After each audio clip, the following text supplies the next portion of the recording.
Alright, good evening once again mga kapatid. At sa gabi pong ito ay pag-aaralan natin, no? Ito pong tuligsa ng mga protestante na we don't need religion. All we need is Christ alone. So, pag-aaralan natin kung tama ba yung aral nila na hindi daw makapagligtas ang relihiyon. Christ alone lang daw. Kaya no need na daw na magpaanib pa sa simbahan. Specifically sa simbahang Katoliko kasi ang simbahang Katoliko lang naman ang natatanging simbahan na itinatag ng ating Panginoong Jesucristo. So talagang inabandona na nila ang iglesia na itinatag ng ating Panginoong Jesucristo, mga kapatid. So may tama ba sila dyan? Or napakalaking mali iyan, mga kapatid? So yan po ang ating pag-aaralan sa gabing ito.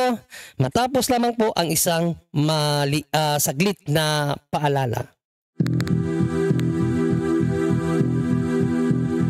Dahil sa katotohanan ng ipinapangaral ng Santa Iglesia Katolika na hindi maitanggi ng mga protestante sa lungatang aral at bahayag ng mga pastor, ilalala.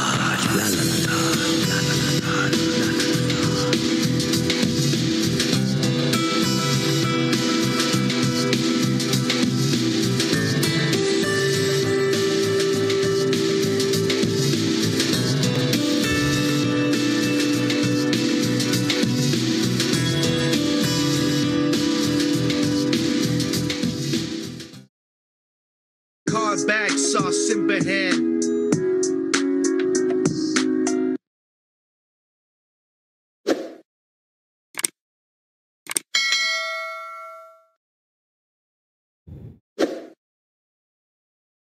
Alright mga kapatid, ito po ang inyong abang lingkod, si Brother John Ray, no? At sa mga bago pa po, ang pasok sa akin pong channel, welcome po kayo dito. Ang ginagawa po natin dito ay ang pag-aaral sa salita ng Diyos at sa katuruan ng simbahan. At kung meron po kayong concern about sa mga pananampalataya or sa pananampalatayang Katoliko, free po kayo na magbigay ng katanungan dyan, mga kapatid, at sagutin po natin kapag atin pong nabasa at kung alam lang po natin ding sagutin, no? Dahil hindi naman po tayo computer na alam natin ang lahat ng katanungan. Yung kaya lang po natin sagutin. Pero mga kapatid, ako po ay humihingi sa inyo ng tulong, no? Na mapalago po ang atin pong ministry, no? At sa pamamagitan po ng inyong mga likes and share, malaking tulong na po yun para makita po ng iba ang atin pong gawain, mga kapatid. At pa-subscribe na rin, siyempre, para po palagi din po kayong makapanood every time na tayo ay iire dito po sa YouTube, kasama ng punto por punto. At makakita rin kayo ng mga uploaded videos ko po, no? Na mga tanong or sagot or debate na in-upload po natin. At please, click nyo po ang yung notification bell para palagi kayong ma-update every time na mag-upload po ako, no? Magpa-pop up po sa mga cellphones nyo na mayroon po tayong bagong uploaded videos. Again, mga kapatid, like and share and subscribe. Maraming salamat po. So, mayroon pa akong nakita kasi o napanood na isang pastor, no, na magaling magsalita at narinig ko sa kanya na Christ alone lang talaga at wag mo nang tanggapin ang relihiyon. Dahil mayroon kasi siyang nabasa sa Aklat ng Mga Gawa, no, sa chapter 4 verse 12 na sinabi kasi doon, walang ibang pangalan na ibinigay ng Diyos para sa kaligtasan, kundi ang pangalan lamang ng ating Panginoong Jesucristo. So, ininterpreta po ito ng mga protestante na Christ alone. Kaya hindi na daw dapat tanggapin ang relihiyon. Ibig sabihin, ang simbahan or iglesia. Kung mapakinggan nga natin ang paliwanag ng mga protestante, ay hindi daw makapagligtas ang relihiyon dahil Christ alone. Siya lamang ang ibinigay para sa kaligtasan. So, pakinggan muna natin mga kapatid ang nasabing pastor bago natin ituloy ang ating pagpapaliwanag mga kapatid. Ang sabi ng Gawa 4:12, sa Kanya lamang, kay Jesus lamang, matatagpuan ang kaligtasan. Jesus said, I am the way. Hindi niya sinabing, ako ay isa lang sa mga daan. Ang sabi ni Jesus, ako ang daan. Walang ibang daan. Walang ibang katotohanan. At walang ibang buhay bukod sa ating Panginoong Hesus. Kay Jesus lamang matatagpuan ang kaligtasan sapagkat walang ibang pangalan sa buong daigdig na ibinigay ng Diyos sa mga tao upang tayo ay maligtas. You are saved because of God's grace. Ang sabi ng Scripture, He is our deliverer. He delivered us. Niligtas Kanya. Saan? Sa kamatayan. Saan? Sa kapahamakan. Saan? Sa impyerno. Ang ibinigay ng Lord at iniligtas ka ng Panginoon ay sa habang buhay na kapahamakan. Kung tayo man ay bawian ng buhay, kung tatanggapin mo si Jesus bilang iyong Panginoon at tagapagligtas, hindi ka hellbound. Ikaw ay heavenbound. God is so gracious mga kapatid. In fact, kung kalooban lang ng Lord ang masusunod, gusto ng Lord lahat tayo maligtas. Kalooban ng Lord na lahat tayo maligtas. Kaya nga po, ibinigay ng Lord sa atin ang pagkakataon, tanggapin mo siya. Huwag mong tanggapin ang relihiyon. Huwag mong tanggapin. Ayun mga kapatid, no? Narinig nyo naman siguro, di ba? Malinaw ang kanyang sinabi. No? Tanggapin nyo siya. Ibig sabihin ng ating Panginoong Jesucristo, huwag nyong tanggapin ang relihiyon. Napakalinaw, di ba? Napakalinaw po ang sinabi ng pastor na narinig natin mga kapatid. At yun nga, ang teorya na yun ay nagmula po sa isang talata sa banal na kasulatan na kanya pong kinote, ang Gawa 4:12. So basahin muna natin mga kapatid bago tayo magbigay ng explanation na mali po ang aral na Christ alone at hindi na daw dapat tanggapin ang relihiyon. Ayon po sa inyong narinig, no? Tanggapin niyo daw si Kristo, wag na ang relihiyon. Okay? So tama ba 'yon o may tama sa pag-iisip nila mga kapatid, no? So basahin muna natin ang Acts 4:12 na kanya pong kinote para po sa kanyang pinaniniwalaan na doktrina, mga kapatid. Ito po ang ating mababasa. Sa kanya lamang matatagpuan ang kaligtasan, no? So kung makikita nyo dito, lamang, only, matatagpuan ang kaligtasan sapagkat walang ibang pangalan ng sinumang tao sa mundong ito na ibinigay ng Diyos sa mga tao upang tayo ay maligtas. Ano daw?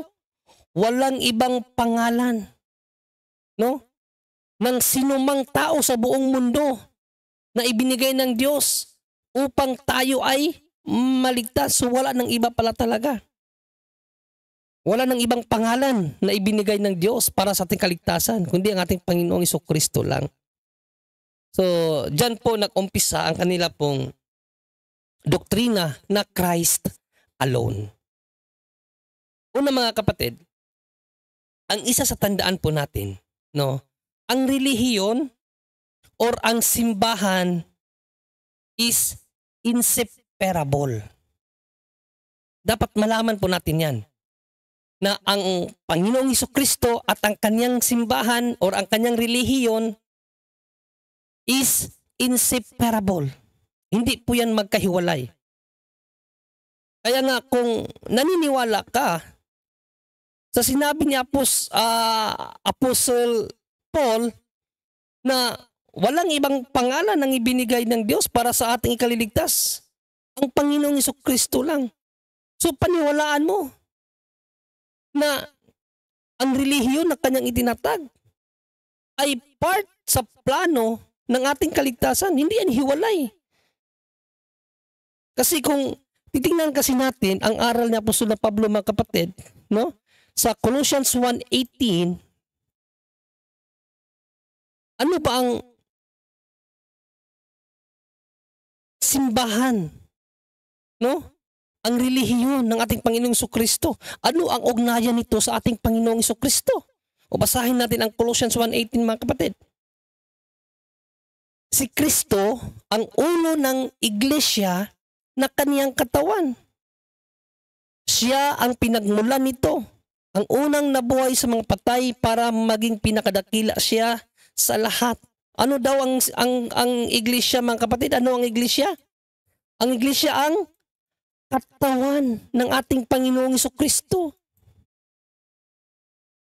Kaya nga sabi ko kanina, the church or ang relihiyon is not separate or apart from Christ. Magkadugtong po yan.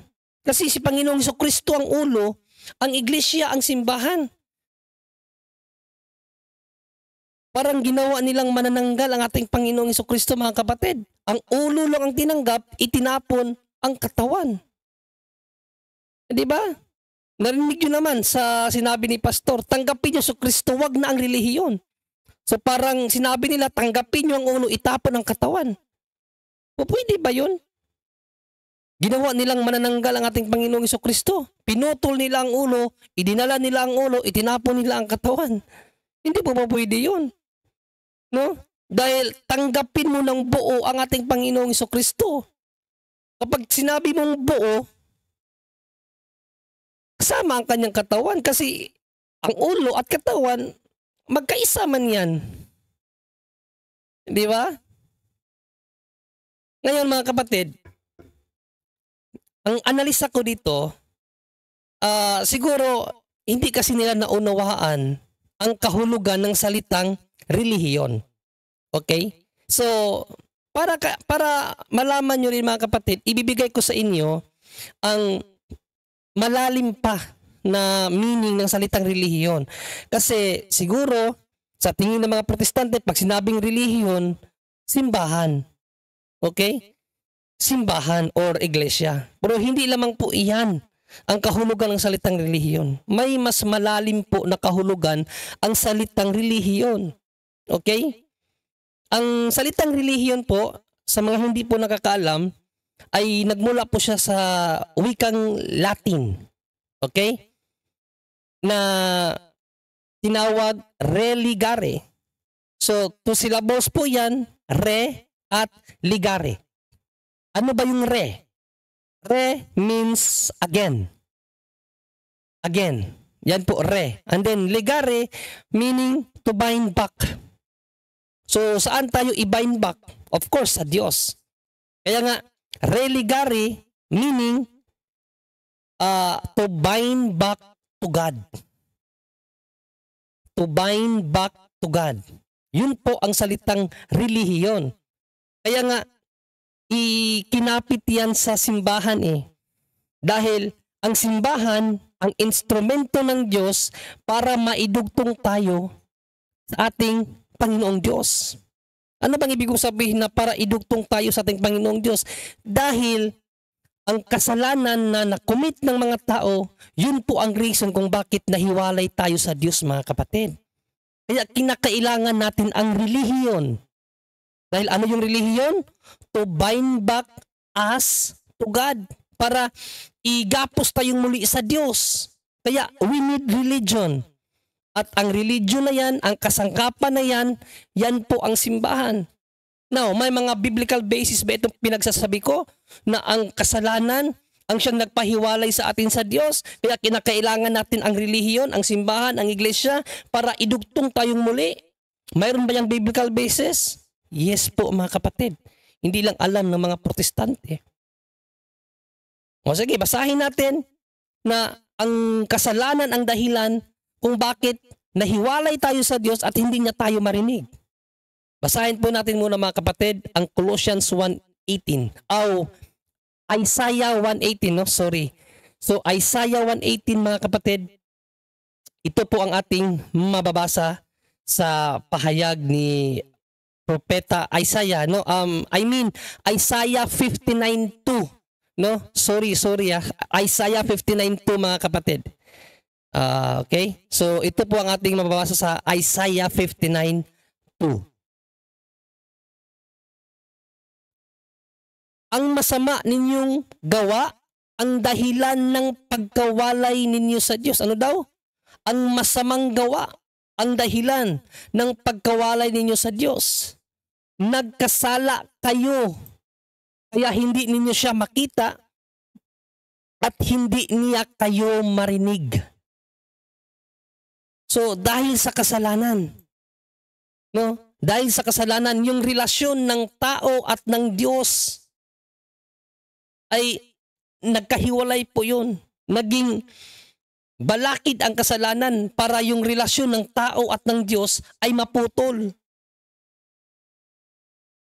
Kaya nga ipinadala niya ang kanyang bugtong na anak, si Panginoong Jesucristo.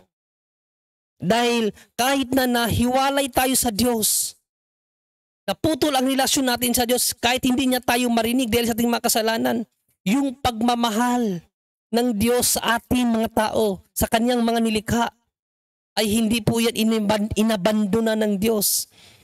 Bagkus nagplano ang Diyos na yung kanyang create ay ililigtas niya sa mga nagawa nitong kasalanan. Diyos mismo ang gumawa ng paraan dahil sa kanyang pagmamahal sa atin. Kaya dito sa John 3:16 mga kapatid, napakalinaw dito. Dahil sa pagmamahal ng Diyos, pinadala niya ang kanyang bugtong na anak. Hindi ba? So ito po ang ating mababasa, John 3:16. Sapagkat gayon na lamang ang pag-ibig ng Diyos sa sangkatauhan. Kaya't ibinigay niya ang kanyang kaisa-isang anak upang ang sinumang sumampalataya sa kanya ay hindi mapahamak kundi magkaroon ng buhay na walang hanggan. Sa mata ng Diyos mga kapatid, kahit na tayo ay nagkasala, kahit naputol ang ating relasyon sa Diyos, no? Hindi niya po hinayaan na ang kasalanan ang maging hadlang ng kanyang plano na magkaroon siya ng mga tao na kikilala sa kanya, sasamba sa kanya at iibig sa kanya. Hindi niya hinayaan yon, mga kapatid, no? Tandaan natin na ang God's plan is always perfect, no? Na-delay lang dahil mayroong interruption, ang demonyo. Siya ang reason kung bakit nagkaroon ng pagkawalay sa relasyon ng tao at ng Diyos. Pero hahayaan ba ni God na ang kanyang plano ay maputol ng kanyang nilalang lang din ang demonyo? Of course, hindi mga kapatid. God's knowledge is unlimited. Walang hanggan ang kanyang karunungan, ang kanyang wisdom, no? So, pinadala niya ang kanyang bugtong na anak, mga kapatid. At yun ang reason kung bakit naibalik tayo sa Diyos. No? Ano nga ba yung kasangkapan na ginamit ng Diyos para maidugtong muli ang tao, ang relasyon? Relihiyon. Ang relihiyon. Dahil yung kanyang anak na kanyang ipinadala, yun ang naging tulay para maganap ang plano ng Diyos. Di ba? Kasi yung relihiyon na yun po ang katawan ng kanyang anak. Ang pinangunguluhan ng kanyang anak, ang kanyang katawan, ang kanyang relihiyon, ang kanyang iglesia. Kaya nga dito sa 2 Corinthians 5:18 and 19, napakalinaw dito ang pangangaral ni Apostol na Pablo kung paano tayo na idugtong muli sa Diyos, mga kapatid. Ito, basahin natin. Ang lahat ng ito'y gawa ng Diyos na nagpanumbalik sa atin sa Kanya sa pamamagitan ni Kristo. Sa pamamagitan ni Kristo, mga kapatid. Pag sinabing sa pamamagitan ni Kristo, hindi po nangangahulugan na si Kristo lang, hindi kasali ang relihiyon. Kasali po ang relihiyon dyan. Kasi ang relihiyon, yun po ang kanyang katawan, mga kapatid. Di ba? Si Kristo ang ulo ng kanyang iglesia na kanyang katawan. Ibig sabihin, si Kristo ang ulo ng kanyang relihiyon. Okay? At ibinigay niya sa amin ang tungkuling panumbalikin ang mga tao sa kanya. Dito mga kapatid unawain yung maigi ang sinabi ni St. Paul, no? Na panumbalik daw tayo sa Diyos sa pamamagitan ni Kristo. Pero di ba, ang sabi ng pastor, kanina na narinig natin, si Kristo lang daw ang tanggapin, itakwil ang simbahan. Inalisan nila ng papel ang simbahan. Pero basahin natin maigi ang sinabi ni St. Paul dito mga kapatid. Anong sabi ni St. Paul dito? Ang lahat ng ito'y gawa ng Diyos na nagpanumbalik sa atin sa Kanya sa pamamagitan ni Kristo at ibinigay niya sa amin ang tungkuling panumbalikin ang mga tao sa Kanya. Sa pamamagitan ni Kristo, pero kanino ibinigay ang tungkulin para mapanumbalik ang mga tao sa Diyos? Sa mga alagad, ang simbahan. Nakuha niyo mga kapatid ang aral ni St. Paul? Di ba taliwas? Taliwas ang aral ng mga protestante sa aral ni St. Paul. Hindi sinabi ni St. Paul na dahil napanumbalik na kayo sa Diyos sa pamamagitan ni Kristo, huwag nyo nang tanggapin ang reliyon. Hindi. Sabi ni St. Paul, napanumbalik kayo sa pamamagitan ni Kristo at ibinigay niya sa amin ang tungkuling maipanumbalik kayo sa Diyos. Sino ang may authority sa gawain ng pagpapanumbalik? Ang kanyang iglesia, kanyang katawan, ang kanyang relihiyon, mga kapatid. O, basahin pa natin sa 19. Sa 19, anong sinabi sa 19? Sa 19, anong sinabi sa 19? At ito nga ang aming ibinabalita. So, ibinabalita pa nga ni St. Paul Pinapanumbalik ng Diyos ang mga tao sa Kanya sa pamamagitan ni Kristo at, may conjunction at, hindi na ibinibilang na laban sa kanila ang kanilang mga kasalanan at kami ang kanyang pinagkatiwalaan na magpahayag ng mensaheng ito. Kami ang relihiyon ang pinagkatiwalaan ng Diyos sa pagpapahayag ng mensaheng ito. So inalisan ba ng papel ang simbahan, ang mga tao na kanyang ipinadala sa plano ng pagpapanumbalik ng Diyos sa tao at sa Kanya, mga kapatid, based sa inyong nakita? Di ba hindi? Mga kapatid, napakalinaw Napakalinaw. Biblically speaking, mga kapatid, nandyan. Biblia ang nagpapatunay na huwag niyong itapon ang relihiyon. Huwag niyong i-puwera ang relihiyon. Kasi inseparable ang ating Panginoong Jesucristo at ang relihiyon. Dahil ang relihiyon ang binigyan ng karapatan ng Diyos na gumawa sa mga bagay para mapanumbalik ang tao at ang Diyos. Yung relasyon na naputol dahil sa kasalanan, relihiyon po ang tulay. Dahil ang relihiyon, yan po ang katawan ng ating Panginoong Jesucristo na siyang ulo ng kanyang relihiyon. Ang nakapagtataka kasi nito mga kapatid, di ba? Ang mga protestante, alam natin na may aral sila about faith alone, Bible alone, grace alone, Christ alone. At mayroon pa yung isa, limang alone yan sa kanila. Kaya nga, sabi ni Brother Wendell, nakakatawa yung aral nila kasi 5 alones. Plural yung alone nila. May S, alones. Kasi 5 Kung Bible alone lang, dapat Bible alone na lang sila. Bakit mayroon pang faith alone? Mayroon pang Christ alone? Mayroon pang grace alone? Ang dami nilang alone. Kaya nga nakakatawa yung aral nila. Pero wala yan lahat sa Bible. Walang faith alone sa Bible. Well, mayroong mga version na may binanggit faith alone, no? Protestant Bible. Hindi natin yan may kukubli kasi aral nila yan Siyempre, isusulat nila yan. May faith alone talaga. Romans 4:12. Pero sa original na text, wala pong faith alone. Pero sa Protestant Bible, mayroong faith alone. No, ginagamit yan ng mga protestante din. Ang New Living Translation na Bible, mga kapatid, mayroon pong nakalagay faith alone. Pero, fake alone daw, sabi ni Froxingang. Okay? Naniwala sila dyan mga kapatid, wala naman yan sa Bible. Wala po kayo mababasa na i-junk ang religion. Wala pong ganun. Pero yung mga faith alone, Bible alone, Christ alone, pinaniniwalaan nilang lahat yan. Tapos yung mga bagay like religion, hindi nila pinaniniwalaan. Ibiblical ang religion Halimbawa, no, ito pong sulat ni Saint James, no, ni Apostol Santiago.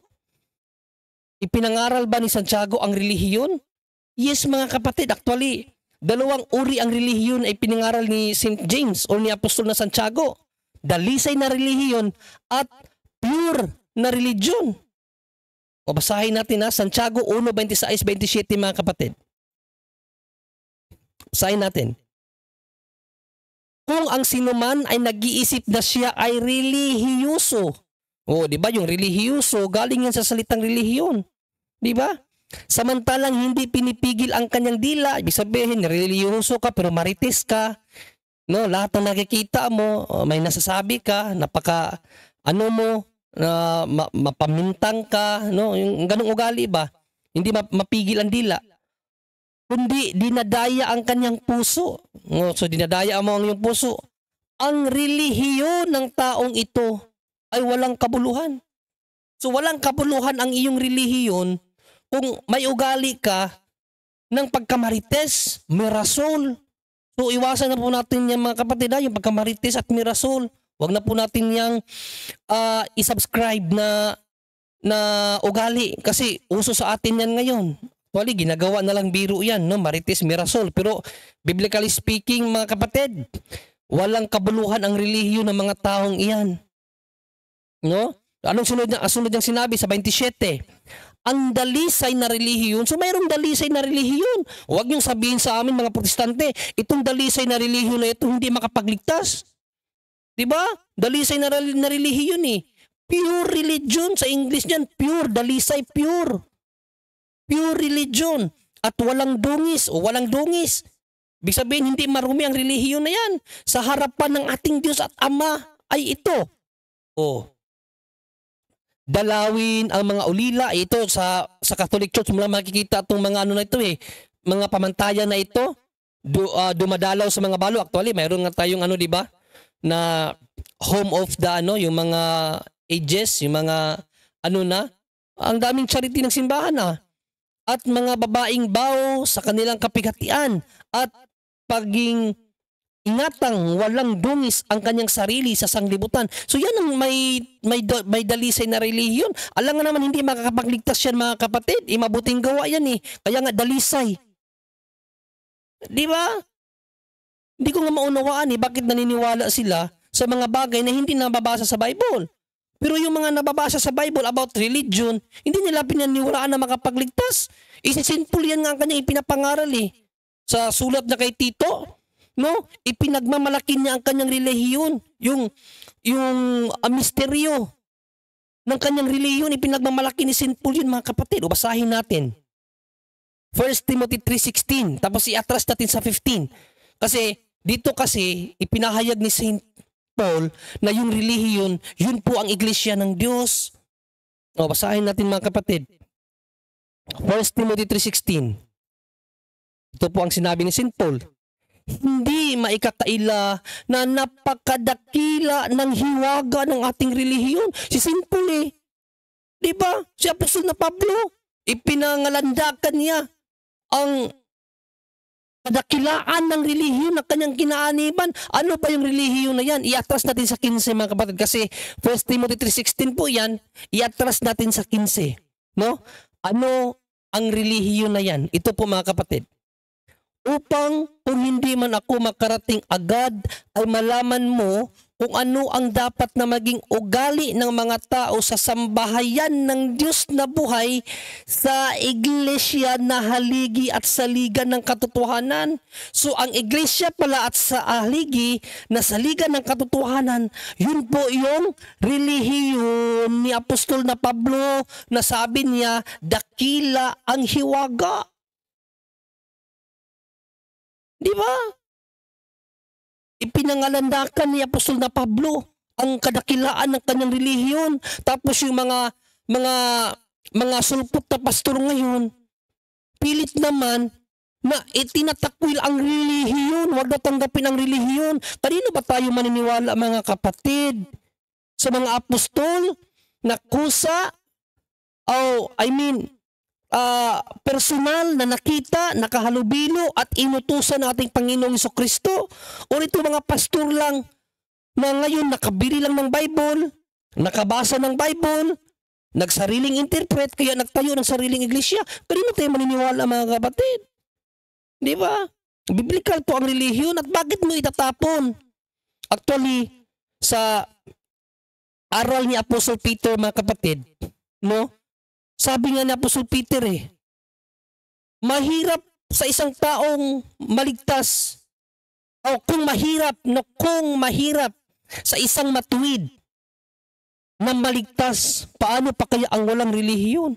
Apostle Peter na nagsabi niya, apostol ni Pedro, ang unang apostol na pinili ng ating Panginoong Jesucristo na mangalaga, magpakain at mag-guide sa kanyang iglesia, si Apostle Peter.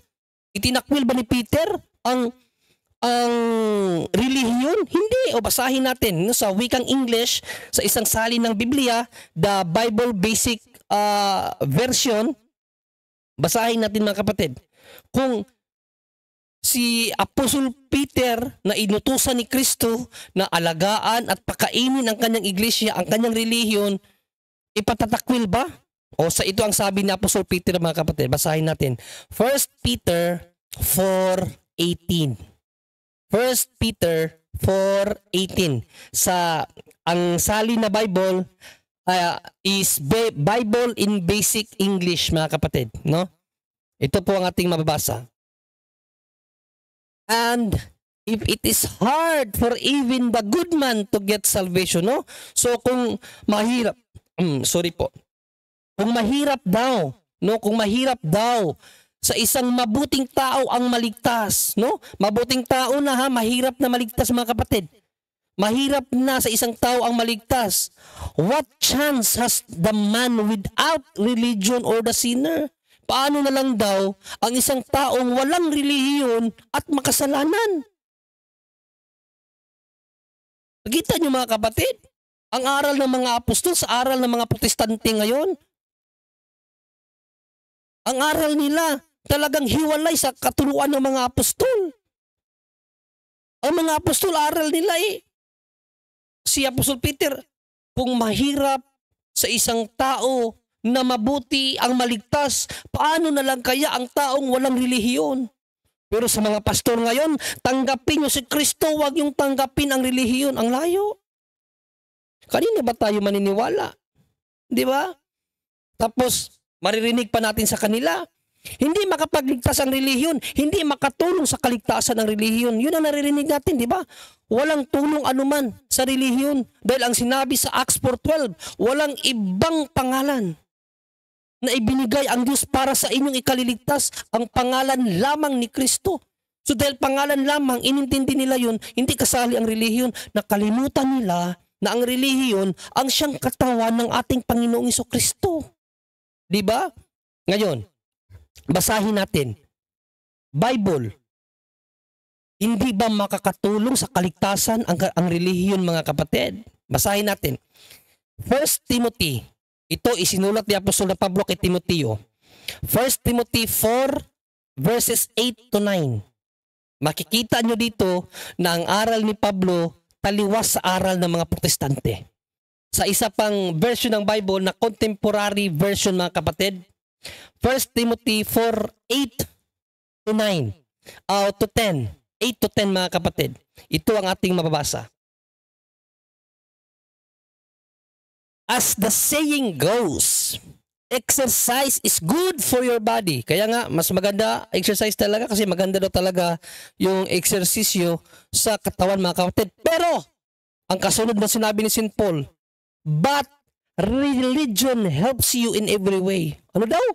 Religion helps you in every way. Ang mga protestante, hindi makakatulong sa kaligtasan ang relihiyon. Pero kay St. Paul, religion helps you in every way. So, what ways that can religion helps us?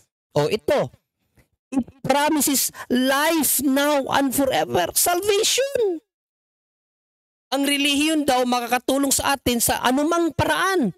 Nangangako ito ng buhay na walang hanggan. At anong pang sinabi ni St. Paul dito, mga kapatid? These words are worthwhile and should not be forgotten. Ano daw?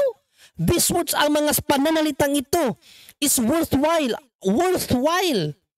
mapagkakatiwalaan, and should not be forgotten. Should not be forgotten. Bakit limot na ito at totally erase sa utak ng mga protestante, mga kapatid?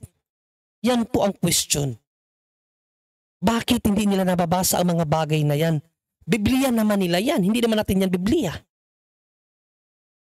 Hindi ba? O basahin pa natin sa 10, mga kapatid. Idirekta natin sa 10. Ano ang sinabi ni St. Paul sa 10? We have put our hope in the living God who is the Savior of everyone. O di ba sabi nila, sa Diyos lang ang kaligtasan. Sinabi rin diyan ni St. Paul, we have put our hope in the living God who is the Savior of everyone. So Diyos lang daw ang tagapagligtas ng lahat. Hindi naman ikinukubli ng mga apostol yan eh. Pero sinabi ba diyan ni Apostol Paul na huwag niyong tanggapin ang relihiyon? Hindi. Bagkus ang sinabi ni St. Paul, but especially of those who have faith. That's why we work and struggle so hard. Hindi niya inalis sarili niya eh. Si Paul part ng church, part ng religion. We work and struggle. Di ba? Sabi ni St. Paul dito ang kaligtasan lang daw, ang tagapagligtas lang daw sa lahat, ang Diyos lang. Savior of everyone, ang Diyos. Pero sabi ba niya, hindi kami kasali dyan, Diyos lang, hindi. Sabi niya, that's why we work and struggle so hard. Kasi nga diba sila ang pinagkatiwalaan, ang religion ang pinagkatiwalaan para madugtong muli ang relasyon ng Diyos at ng tao. Yan ang hindi nila maunawan at hindi nila makita, mga kapatid. Kaya nga nakakaawa. Nakakaawa ang mga protestante, no? Well, nakakaawa yung mga pastor pero mas naaawa ako sa mga membro. Lalong-lalo na yung, siyempre, ako may mga pamilya rin ako na talagang naakay din sa iba. Lalong-lalo na yung ate ko, no? Na yung ate ko pa naman na ito ay siya po yung talagang nagpursige. Tumulong sa akin para makapag-Korea ako. Kaya talagang palagi ko sinasali sa pagrorosary ko eh. At tapos yung pamangkin ko pa, born again na rin ngayon, napaka-active na rin sa pagiging born again. Kaya mga kapatid, nakita nyo naman. Diba? Nakita nyo naman. Paano nila dinidistort ang salita ng Diyos. Naniniwala sila sa mga bagay na hindi naman itinuro ng mga apostol. Bagkus yung mga bagay na itinuturo ng mga apostol na mababasa natin sa Bible, yun ang hindi nila pinaniniwalaan. Kaya nga, nakakaawa ang mga ito kasi pag namatayan nila ang mga ideolohiyang iyan, nakakaawa po. Siyempre, hindi naman natin hangad na mapunta sila sa dagat-dagatang apoy, mga kapatid. Tayo nga, di ba? Kahit nga alam na natin nagpupursigi pa tayo para talaga makaiwas sa impyerno. Ito mga tao ito parang wala nang kapahamakan sa kanila. Feeling talaga nila langit na sila. Kaya nga sa Mateo 7, ang sinabi ng Panginoong Jesucristo, pumasok kayo sa makipot na daan, mahirap na daan. Huwag sa maluwag kasi yung maluwag, impyerno ang pupuntahan yan. At sad to say, ang daming lumalakad ngayon sa maluwag na daan, mga kapatid. So yun lamang po, mga kapatid, ang ating pong topic about sa gabing ito, no? Sa religion, kung makakapagligtas ba talaga ang religion o dapat ba talagang itakwil ang religion tulad ng sinabi ng pastor nating napakinggan, or dapat tayong maniwala na ang relihiyon ay makapagligtas talaga. Maraming salamat sa inyong pakikinig, mga kapatid, at naway marami kayong natutunan.